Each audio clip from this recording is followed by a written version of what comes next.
FC Penrith, the Premier League journey. We got there. We got halfway through the season last episode. So how did the season go? Did we survive? Let's have a little review of what went down. Before we get onto the season, I just wanted to have a little look at this graph because it shows the journey we've been on through the FM20 game. As we come to the end of FM20 and we're getting ready for FM21, it just shows the journey that we've been on. So we started here in the Van North look. Second place. Van National to 6th. Sky Bet League 2, 6th. Obviously went up in the playoffs in these. Sky Bet League 1, 23rd. This is what's made this save so cool in my eyes. Torturous, but cool, because we had to fight against getting relegated. We didn't just go banging through the leagues. We actually went down. So we went down to League 2, came right back up from League 2 with a new formation, a new mindset. Back into League 1, 6th, promoted. Then we had that period where we got stuck in the Championship, including that last day effort to stay in the league. I can't remember what episode it was, but it's one of my favourite episodes if you track back a bit. It was the last game of the season kind of thing, and we got a very late goal to keep us in the league, I do believe, so that was cool. So another season in the Championship, 13th, just establishing ourselves. Another one, went backwards a little bit, then forwards, 7th place. I think that's us scraping into the playoffs. No, just missed out, and then last season we finished second and got ourselves up to the Premier League. So what happened in this Premier League season? Well, if you remember, we started really well. Then we went on that horrific streak that we documented on Twitch. So there was no way out for me there. It was live, it was ugly, we lost a load.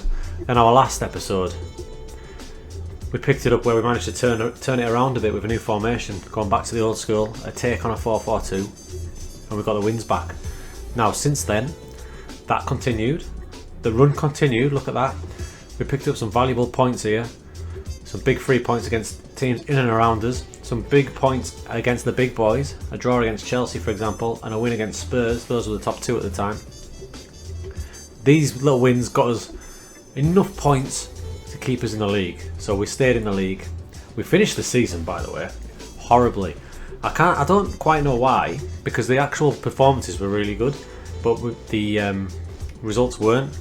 The standout there is the Man City game, look, 0-5, but we had reasons for that. We were down to 9 men. 9 men against Man City is not pretty.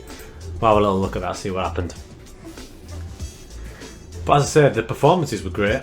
We just didn't get the results. So whether we sealed our Premier League status pretty early, so we knew we weren't going down. Rodrigo there on the break, that was in the first minute. So we knew we weren't going down, so whether or not they're just down tools and started kicking back, I don't know, but it is what it is. It doesn't matter. If you gave me 14th place, Rodrigo 2-0, if you gave me 14th place before the season started, I would have snapped your hand off, because this is the biggest challenge I've ever took in FM20. We're in the 10th season now, and we've managed to establish ourselves. Rodrigo hat-trick there. I think, yeah, at this point we're down to 10 men. We've managed to establish ourselves as a Premier League team. So we finished 14th. Now, the next stage is going to be planning for next season and pushing on. If we finish 14th, what is a viable target for next season?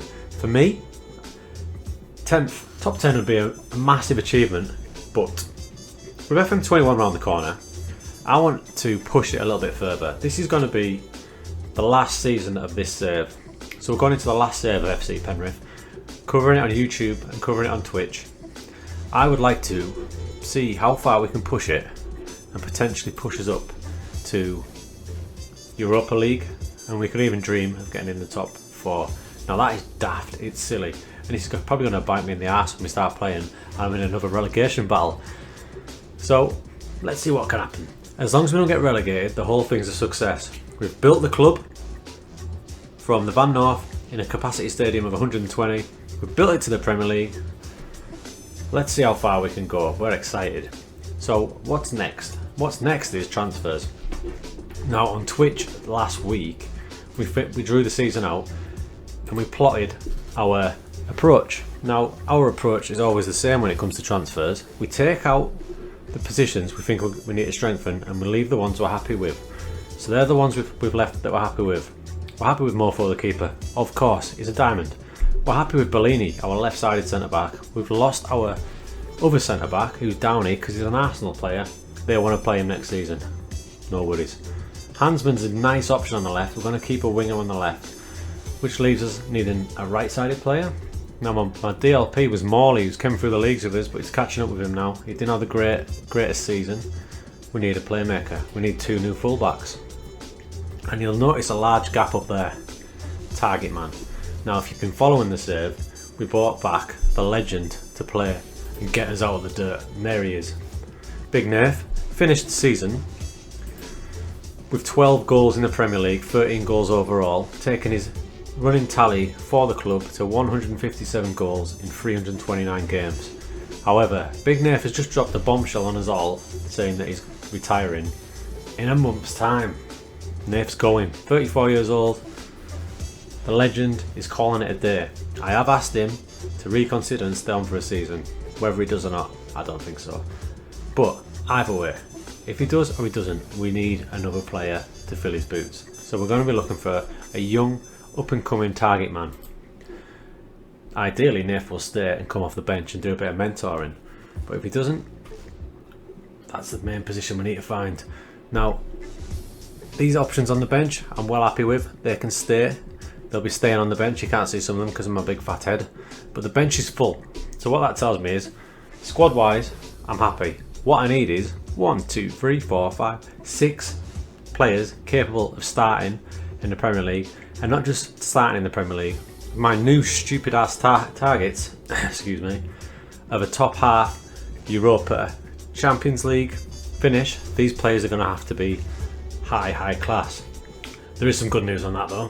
For the first time in this save, the board have come up trumps. We have got 50 million to spend. 5-0, not 1-5, 5-0. We've got 50 mil to spend, so we're going to use that wisely. I'm going to go off now. I'm going to get my thinking hat on. I'm going to go scouting myself because my scouts are awful, and I'm going to find these players to get us in that top half. To Europa, to the Champions League. One of those 3 targets we are hitting. We can dream, right? We're going to cover it on Twitch predominantly. A few more episodes on the YouTube channel before we wrap this up and get on to FM21. Speaking of FM21, keep your eyes on the channel because I'm going to unleash my save plans. A lot of you may already know, but we're going to do 2 saves, one for Twitch, one for YouTube, or maybe a crossover of both. So we'll bang that video out next week so you can see what we've got planned. But let's get on with the season, pre-season, transfer-tastic.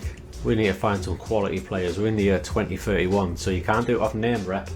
This is going to be a solid night of scouting. And I'm going to go and get on with it now. We'll see you soon. Stay safe.